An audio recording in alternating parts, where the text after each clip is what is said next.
On Larry King Now, the talented singer-songwriter Mike Posner. The album is about me riding high on my last hit that you mentioned. I took a pill in Ibiza and getting a call from my mother that dad has a tumor in his head the size of a tangerine. I'm not walking to show people who I am, I'm walking to find out who I'll become. Look, my dad is dead. My friend Avicii is dead. My peer Mac Miller just died. And every time that happened, I gotta do the walk. Plus, did you take a pill there? I was with Avicii at one of his shows, and I wanted to be on the stage, but I wasn't. And some fellows recognized me.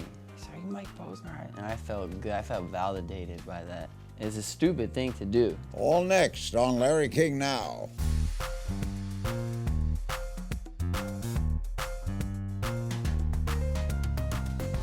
Welcome to Larry King Now. My guest today is singer and songwriter Mike Posner. His hits include Cooler Than Me and I Took a Pill in Ibiza. The latter, by the way, made history as one of Spotify's top 10 most streamed songs of all time.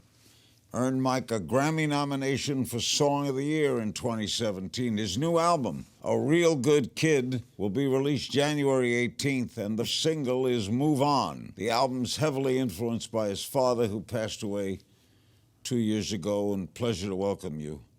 The Real Good Kid, influenced by your father? Sure. What was the concept of the whole album? The album is about me riding high on my last hit that you mentioned. I took a pill in Ibiza. You know, I'm flying around the world, I'm making all this money, and getting a call from my mother that dad has a tumor in his head the size of a tangerine, and they're gonna take it out tomorrow. And flying home and selling the house in LA, basically moving back to the house I grew up in. In Detroit. Yeah, and helping dad die, and then falling in love after that, and having that relationship end. Ended? Yeah, and then finding some beauty in all that pain. The album begins with death and it ends with life. And The Real Good Kid is what your father used to call you? The album is interspersed with bits of dialogue between my father and myself. I started recording my dad when I was about 17. He'd walk in the room and I used to have a mic set up to the family computer. I'd be making music in there and I'd hit record and he'd just say a bunch of stuff. And I used to do it without him knowing. Then as I got older and the phones got better, I would always have a recorder on my phone. He'd tell me, stories of meeting my mother and stories about his father, and ask some questions like, how did you know it was right to marry mom? This kind of thing, and I always recorded him, and I continued to record him, and then he started to know I was doing it too, so it stopped being a secret, and I continued to record him as he was dying. We would have conversations. How old was he? He was 73. Now, the single is called Move On from the album, right? Is that moving on from his death? Actually, when I was writing, I was moving on from a relationship. But good art can be applied in sort of different ways, So that was the place I was at when I wrote it, but it can be moving on from anything. What happened in your relationship? It just wasn't a fit. The timing wasn't right. Still love her? Yeah, she's an amazing person. I don't have anything bad to say about her. Nothing. Only great things. You've admitted that many of your songs in the past were misogynistic? Sure, yeah, they were. And not only songs, some music videos too that I've made. And I'm embarrassed by that. But it was true at the time, wasn't it? The songs were reflective of how I thought on the inside. Right. And how I think about that has changed, definitely, which is why I'm now embarrassed of the thing I was once proud of. You're now supporting the Me Too movement? Yeah, sure. You've written songs and collaborated with other artists, including Justin Bieber and Maroon 5. Do you like that? You like collaborating? Yeah, yeah. Who does what? It's different each time. Most of the larger cuts I've gotten on other people's albums are songs that I've originally written for myself. That's what I'm best at, writing for me. And Sure. I write a lot, Larry. You know, when I do an album, I sometimes do 50, sometimes 70 songs. And then you kind of sit and try to make a cohesive piece out of this mountain of music. And, you know, just statistically, you're only using 10% of the stuff, you know, sometimes less or sometimes a little more depending on the project. And there's all these other songs, and sometimes they fit with what someone else is making. Okay, Michael, you're going to walk across America March 1st. Yeah. Why? I just want to. You know. Michael, you want to walk across America? Why don't you walk across the street, have a milkshake, and record another album? It's easy. I wrote the other day, I'm not walking to show people who I am. I'm walking to find out who I'll become. So what's the purpose is? I want to do it. It's calling to me, you know, and I got to do it. We all got a calling to do it? I feel a calling to do it. We all have a list of things that we want to do. Your bucket list? Yeah, when we're done doing what we think we have to do. And look, my dad is dead. My friend Avicii is dead. And my peer, Mac Miller, just died. And every time that happened, I got to do the walk. I can't wait. So you're not doing it to promote an album or anything? Some part of me likes the attention, sure. You know, I'm not going to sit here and say I'm past that, because I'm not, you know. There's a percentage of me that loves being liked and loves being talked about. Who's walking with you? I mean, somebody's got to be filming you? I'm not paying anyone to film me, but yeah, some people have reached out saying they want to like shoot me doing it and they want to make a piece. That's fine, but I'm not carrying a videographer. Have you planned the route? Yes. Where do you start? I start at Asbury Park. Why? I like Bruce Springsteen, and I read his book, and it'd be cool to walk through some of those places. So you will wind up where? I will wind up Venice Beach. Maybe you'll do the last 200 feet with me. I'll be happy to. Let's take it across the finish line. And I'll go 200, 180. Yeah.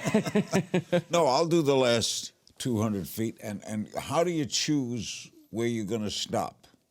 Each day, you got to listen to your body, and I'm going to start slow. So I'll be starting around 10 miles a day, and I'll build up, and I presume, you know, within a month or two, I'll be doing about 20, 25. How long is it going to take?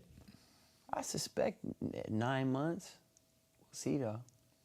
You can't tell weather and your body. Yeah. Well, you're trying to avoid bad weather, right?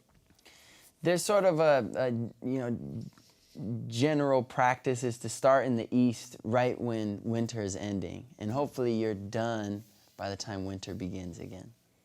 And that sort of lines up well with the seasons. Next, Mike Posner on why he decided to speak out about his struggles with anxiety and depression. The new album is A Real Good Kid. Stay with us on this edition of Larry King Now. We're back with Mike Posner. I've been saying Ibiza, it's Ibiza, right? Yeah. Ibiza. They get mad at me because there in Spain they say Ibiza. Ibiza. What is Ibiza? It's a city in Spain. It's a party city. Did you take a pill there? I took a pill there. Actually, I was with Avicii at one of his shows, and he was playing, and I was insecure because my career at the time was basically at a standstill. And my friend Tim Avicii was on stage, and everyone's going nuts. And I wanted to be on the stage, but I wasn't. So I started drinking. It's when I still drink. And I was drunk, and I'm sort of wandering around this crowd, and some fellows recognized me. They said, "Are you Mike Posner?" And I felt good. I felt validated by that. And they said, you want one of these? And very foolishly, I said, yeah. It's a stupid thing to do, especially if you're already intoxicated. What was the pill? When I finally got sober, I felt 10 years older. I don't know what the pill was. I think it was ecstasy, but I certainly don't want to glorify that. The song does not glorify that. Have you suffered from depression? I want to be very clear, because depression is a funny word because it's the name of a mood, but it's also the name of a serious disease. I believe I've suffered from the mood, you know. We all have moods. Yeah, in high school, I think, you know, that mood would last for months. But I've never been by a doctor, you know, given the Not been clinically diagnosed. I haven't been diagnosed as. You don't take medication. Correct. So you battled through it? Yeah. How did it all start for you? What was your first, how did the public get to know you? I think the public got to know me by me owning my craft. I started writing songs and rapping and making beats when I was 8 years old. And I did that for 12 years until I was 20. And when I was 20, I stumbled upon my sound, my voice. You know, I was certainly influenced by others, but this sound I got to, it took me 12 years, was unmistakably mine. And when I was 18, I met a young man named Sean Anderson, who later became Big Sean. And I was sort of in his crew, and when I found my voice, he did a bunch of features for me. And with his name attached to mine, that's how I got started. Family support you? Big time. They didn't always understand what I was doing, and they also, Larry, did not always like my music. No? No. Actually, it wasn't until I was 20 that my mom said, I like this song. Really? And it meant a lot because, you know, she supported me. They paid for studio time for me, helped me get equipment. But the funny thing about that is when you first start, you stink. So a parent has to be able to have foresight and say, hey, this person has potential. And my parents did that. But it took me 12 years to make a song my mom liked. You have brothers and sisters? One older sister, Emily. Yeah. She support you too? Amazing. And I wish she was here instead of me. You're outspoken about mental health, even though you don't see a doctor and you don't get treated for it. I wouldn't say I'm outspoken about mental health. I'm outspoken about myself and my life and my experience and the things that have helped me, such as, you know, taking care of my body, eating a certain way, meditating. I'm a big meditator. I meditate twice a day. I'm outspoken about those things.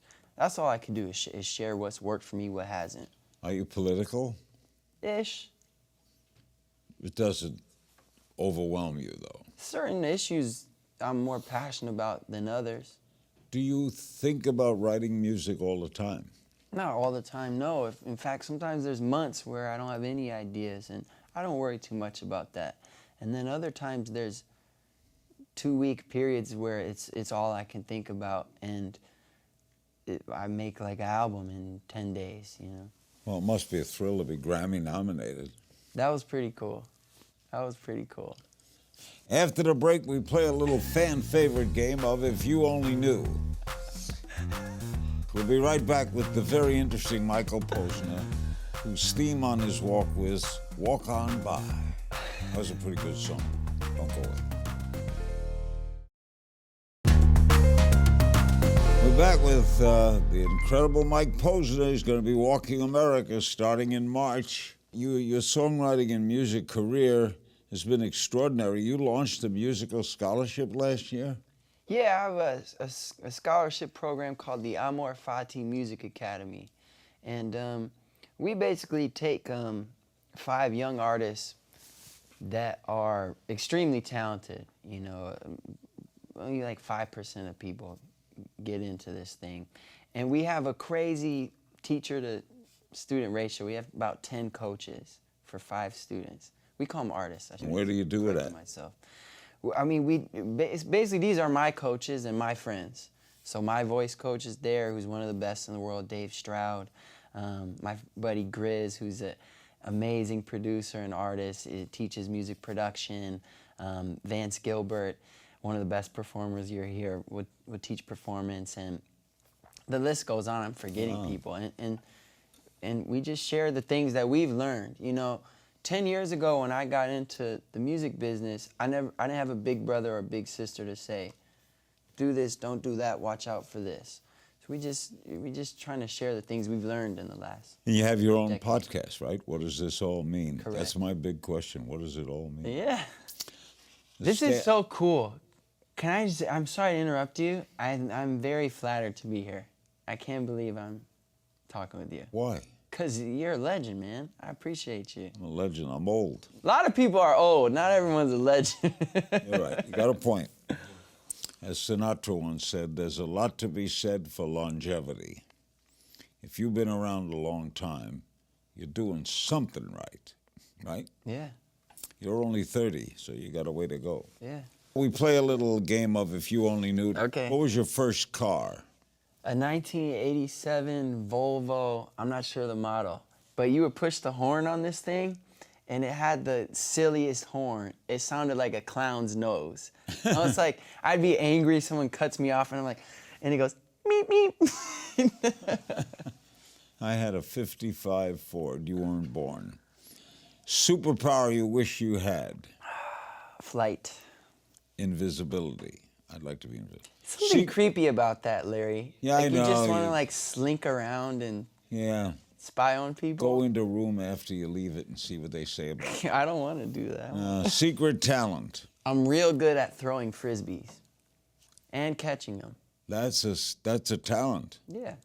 Dogs have that talent. They don't throw it, but they catch it. They can catch. Funniest fan encounter. I met a guy after a show, and he goes, "How you doing? I'm Mike Posner." And I go, what is this? I don't get it. No, really, I'm Mike Posner. I go, let me see some ID. And sure enough, he was Mike Posner also. If you weren't a musician, what would you be? If I wasn't a musician, I'd be an astronaut. Yeah, it's easier to do that than walking. You think? Maybe not. You got to do a lot of math, a lot of degrees. I wouldn't go up. Math. You'd go up, huh? Good luck. It's one of my biggest goals. I'll wave goodbye to you.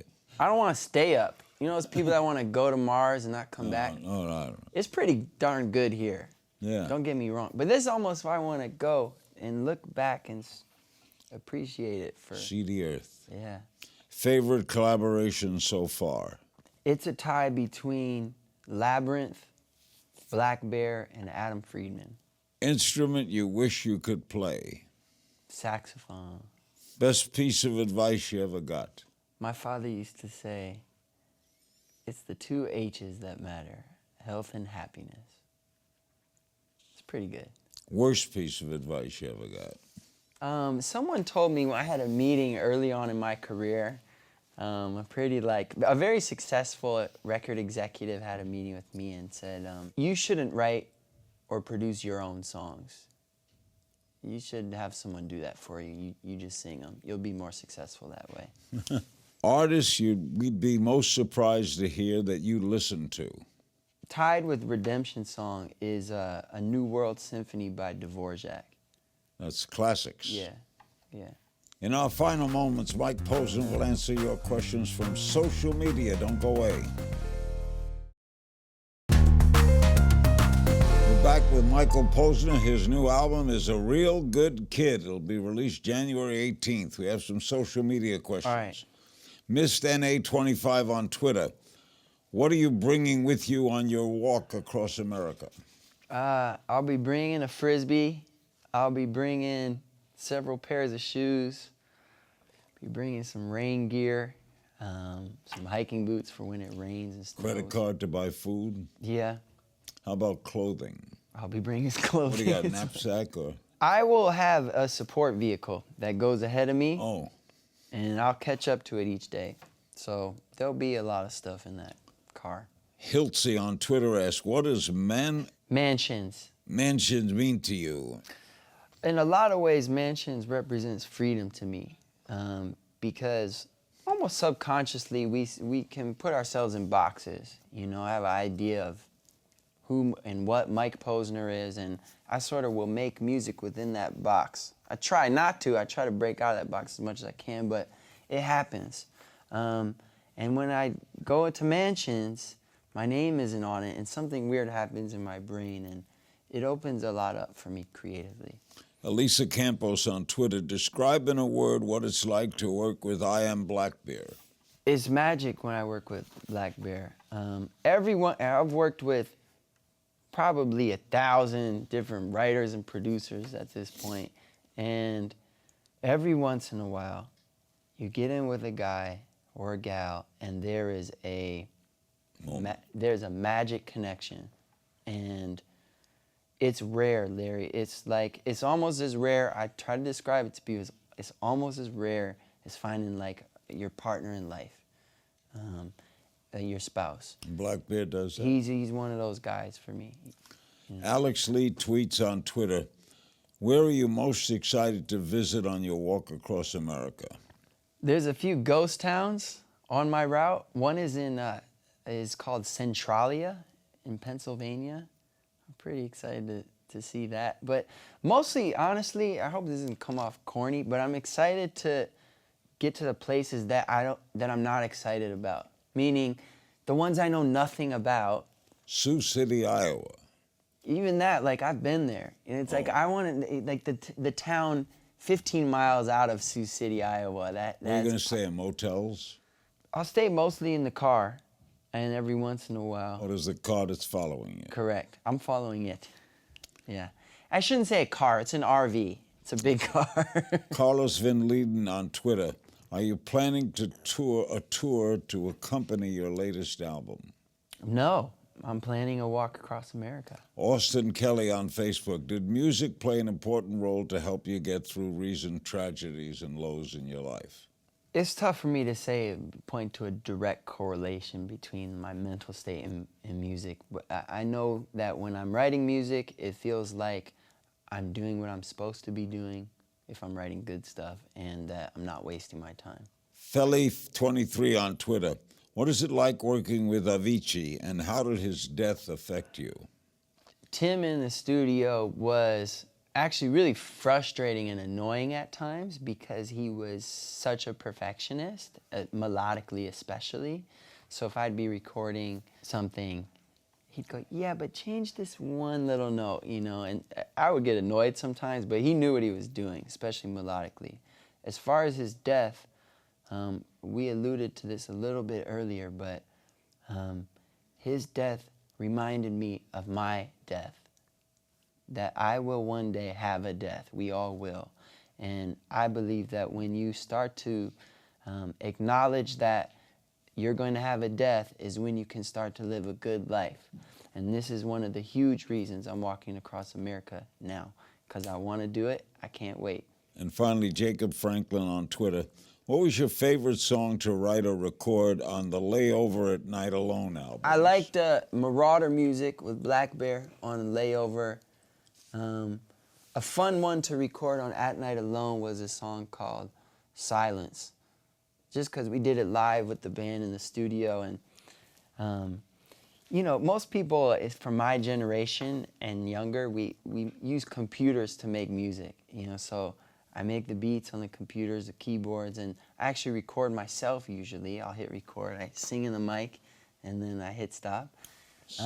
But when I did Silence, I did it sort of old school, and we had the band in the studio, and I learned something that day. I learned what it's like to get the take. When you're with a group, that's the way they always and you record. play, there's something happens where you do it a bunch of times, and one time you go, that's the one. That's it. Thank you, man. Thank you, Larry. A pleasure. My pleasure. Big thanks to my guest, Mike Posner. I'll be there for the last 200 feet. I believe you. I'm going to hold you to it. Be sure to pick up a copy of his album, A Real Good Kid. It's out January 18th. And follow Mike's journey across America, starting in Asbury Park, New Jersey on March 1st. As always, you can find me on Twitter at King's Things. I'll see you next time.